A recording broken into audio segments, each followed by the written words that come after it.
What's going on, guys? Matt Schaeffer back here with another Musaic audiophile build for you. This one here is in a BMW X7. This one all the way from Vegas, and this one will be a Hi-Fi 3 Plus, so let's go ahead and check it out.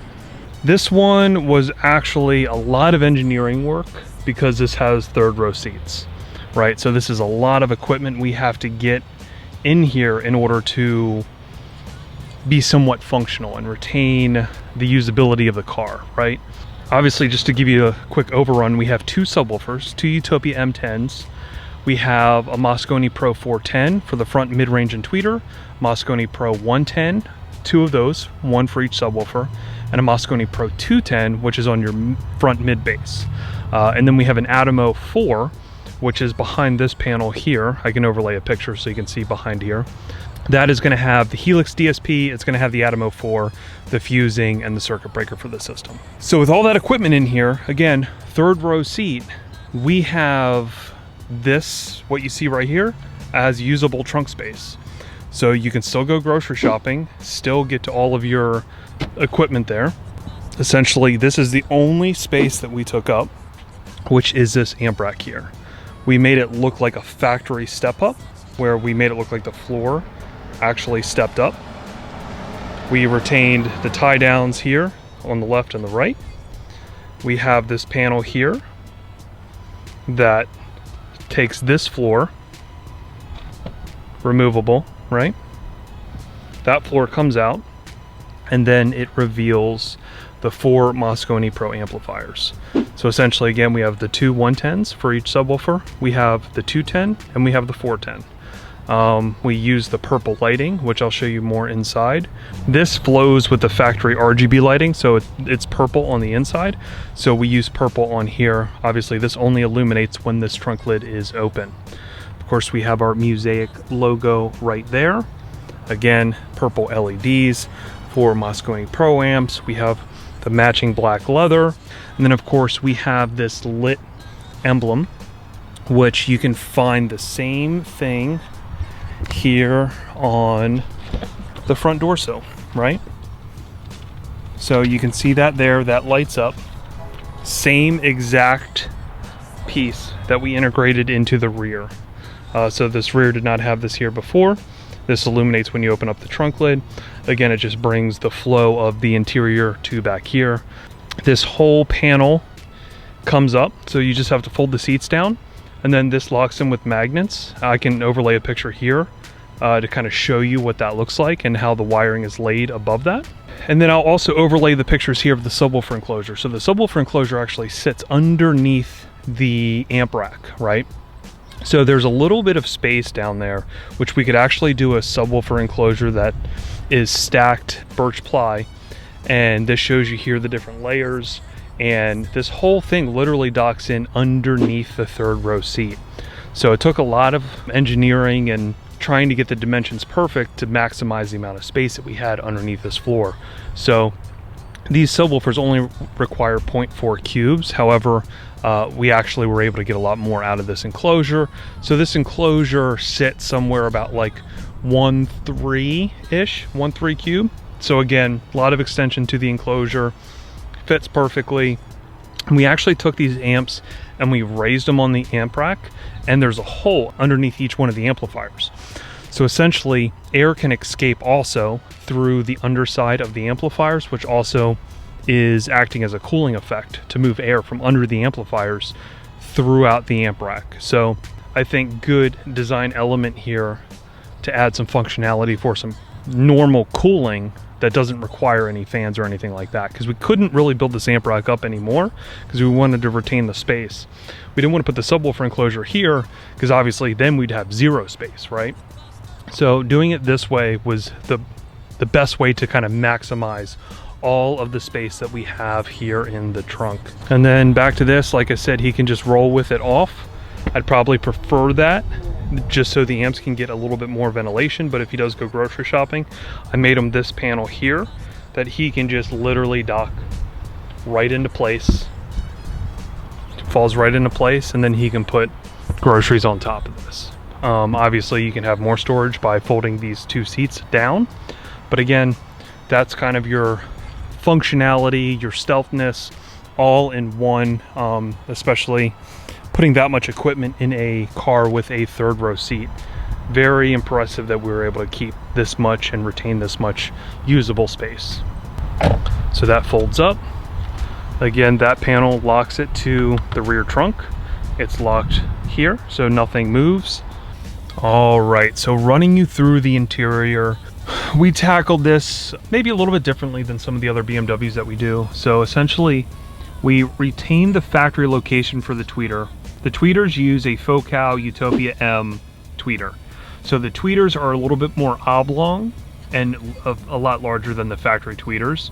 Therefore, behind this cover, we have to reshape that inside piece in order to mount our new tweeter, right? The tweeter is also a lot bigger, so this car came with the factory fiber optic lens here that went over the factory tweeter. We could not retain those because there was too much depth at that point with the new tweeter, so those rings would not fit back on. We actually installed our own fiber loop in here to illuminate the tweeter using the factory RGB light. So everything has the same factory functionality as it did from the factory tweeter. Obviously you can see the pattern here, and you can see the pattern there on our A-pillar, right?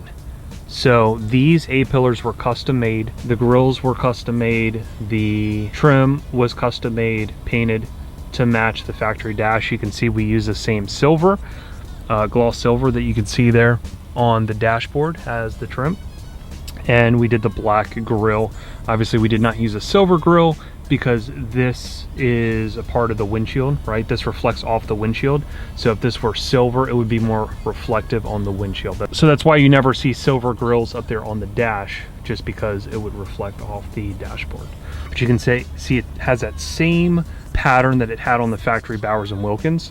We have there on our Utopia M 3.5-inch speaker from Focal. Obviously, factory center channel gets put on a switch in this case, and I will get more to that in a second. Underseat woofers is the Focal iSUB BMW. So it's a Focal integration plug and play subwoofer, even though it's mid-bass, underneath the two front seats. So that is a plug and play solution. No Focal Utopia M for the mid-bass in this case. Here's a picture of what those look like installed under the seat. And then in the case of the factory mid-range in the door, we just left that there to light up like factory, but obviously our mid-range is now up here in the pillar just to get those a little bit higher and unobstructed, because when we're sitting here as a driver, your mid-range are always going to be your most important speakers in any kind of audio system. So in this case, you can see my knee here is going to constantly block the speaker. It's going to change the frequency response. It's going to change the timing, all sorts of stuff happening as my leg moves, right? So that's how you can get a image to kind of wander and all sorts of stuff.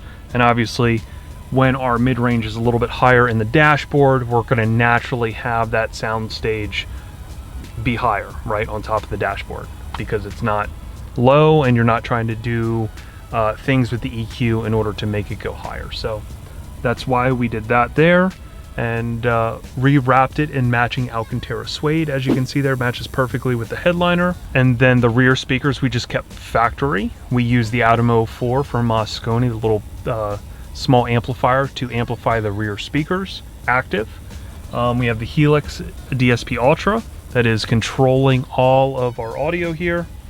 And then of course we have our Helix conductor, which is right here. So essentially we have three presets. Preset number 1 is going to be the factory radio. So anything that has to do with the factory radio, exactly how it did from the factory, that runs through the factory radio there, right? So we don't lose any kind of settings. In this case, we had a factory amplifier that was not a most amplifier. And what a most amplifier is, the fiber optic network for the amplifier. So if it is the fiber amplifier from the factory, there are integration pieces that you can use from Mobridge, Audison, those are the same piece. You have the Nav TV interface, and there's a few other companies that make something similar. Helix has a solution for that as well.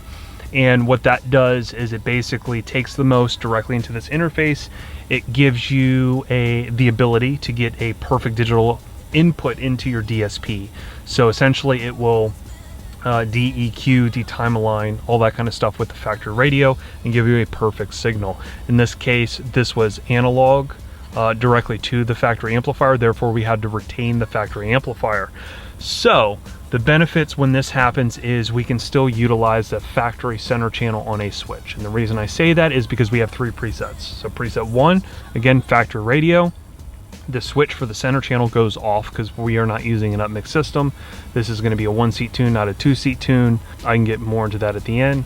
But the 1-seat tune is going to utilize the front 3-way, the rear speakers, and then the 2 subs underneath the rear floor. Preset number 2 on here, so if I hit this once, that's subwoofer, hit it again, then I go to preset 2, which it's on right now. That is going to be our Bluetooth directly into our DSP.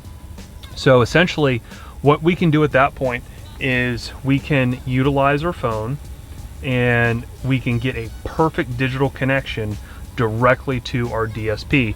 So essentially I'm using my phone here on Bluetooth, and you can see right there as well, I'm connected to the factory radio at the same time. So the cool part about using the Bluetooth chip direct into the DSP is I can be connected to the factory radio and I can be connected to the Helix at the same time.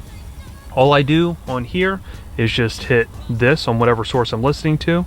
You see the BMW BTHD, that's our Helix direct DSP Bluetooth, and then this is the factory radio. So I can just hit this, and then all of a sudden, audio is going to play directly on that preset, bypassing the factory radio as far as the audio, and the audio is going to go directly into our DSP with a digital connection, so a perfect signal. But I can still utilize and control everything from the factory radio. So I can still do track forward, track back from our stuff here. So you can see everything just came through. Right there we have our next track, next track, advertisement, but this will change the track, but the audio is going directly to our DSP. So you don't lose anything when it comes to factory functionality. And in fact, having that center channel active is still going to give us the turn signals. It'll give us a Bluetooth from the factory. So if you get a phone call, you can have that coming through there. The chimes, the warning chimes, all that stuff will still come through the factory center channel. That's why we have the center channel on a switch. So we can flip the switch on to activate the center back to the factory amplifier, and all of those signals will come through while we're listening to a completely different source. So again, you're on preset 2, you're getting everything the factory radio can do because you have the center, but also you're getting a perfect digital signal directly to our DSP. That's why we do it. We do it on every car where we are retaining the factory amplifier. Obviously, if you do the most amplifier interface, then you cannot do that because you are getting rid of the factory amplifier. So you cannot utilize that. So essentially in that case, you would have a better signal from the factory. However, if you were on a secondary source, like using a handheld DAP or the Bluetooth, you would have to switch sources to go back to the factory radio for like Bluetooth phone calling. And then obviously we have preset number 3, which is going to be our analog input to our ASE Kern high-res player. In this case, we got the SP3000, and this will be the best way to have the full audio experience in the car. So this is going to, what this is, if you don't know already, it's going to be a digital audio player that its sole purpose is to play music the best way that it can, right? So it has very high-end DACs in it, which are going to be more beneficial for breaking down that digital to analog signal, right?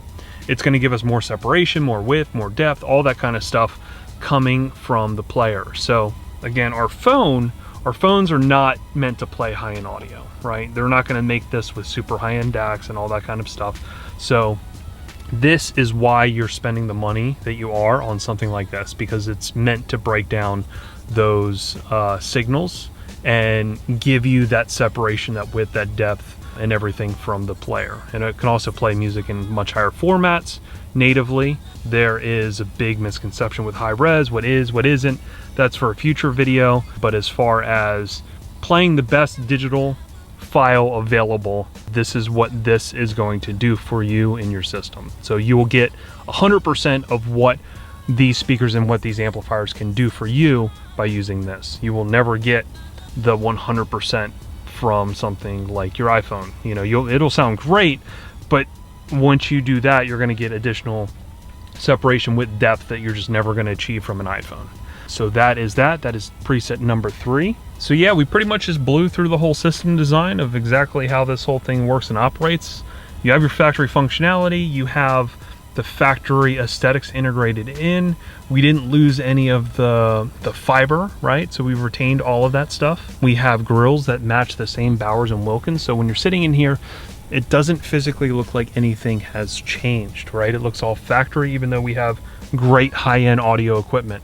Same thing with the trunk. We added in the 2 subwoofers. We added in 5 amps at DSP, and you could see how much space we still physically retained in the car. So this car and this build was actually a huge hurdle for the mere fact that there's all that equipment and we only took up that little bit of space. So if you have your own project that you want to get done, again, you know, thank all of you guys first and foremost, because you know, this car, just like all the other cars, they're shipped in from all over the country, and it's you guys who are watching that give me the opportunity to, you know, do what I love. So I always love a challenge, and this was definitely a challenge. So if you want to get in touch with me with any future project or any questions or anything like that, here is my email followed by my phone number. These are the 2 best points of contact. You can always follow me on TikTok, you can follow me on Threads, Instagram. Here's all of our different information below. Here's our 3 Instagram handles. Also, if you want to check out our website, this has all the information consolidated into one easy to find spot. You can search by collection, car, make, manufacturer. You can see every project we've done, the build logs, the write-ups, the YouTube videos attached, everything there from the website. So go ahead and check that out. And then, of course, if you don't know already, we do have a podcast called the Old Fashioned Car Audio Podcast. It's me and a friend of mine, Gary. We do a show that revolves around high-end car audio and how to make cars sound good in 2023. So what does that mean for you as a customer who might have been out of it for 20 years? Maybe you had something in high school when you were young. Maybe you're into that car audio scene back then, and maybe you're getting back into it with the car that you enjoy, and you have a lot of questions on where to start, where to spend money, what's important, what's not important. We go through all that, and also tell a lot of old car audio stories and have a lot of great old school guests who you might remember from back in the day. So go ahead and check that out. It's streaming everywhere on Spotify or anywhere that you get your podcast. And then finally, make sure you subscribe, hit that alert notification bell if you haven't already. That way you're notified anytime we drop a new YouTube video. And like always, guys, I appreciate it. I always appreciate the feedback and following. And until next time, I'll see you later.